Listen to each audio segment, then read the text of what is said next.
Welcome to this DelftStack tutorial video. In today's tutorial, we will learn how to fix Chrome sound playing through speakers instead of headphones.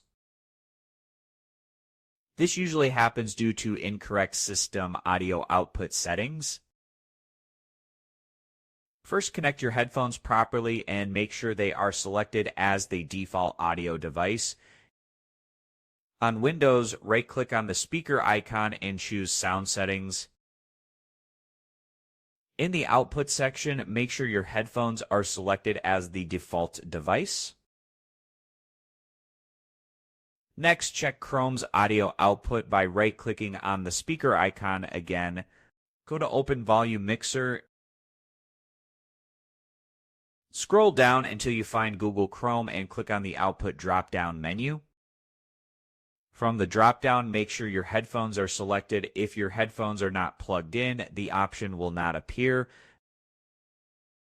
Once your headphones are connected, they will be visible here. Select them and the sound will start playing through your headphones. If sound is still playing through speakers, restart Chrome and reconnect your headphones.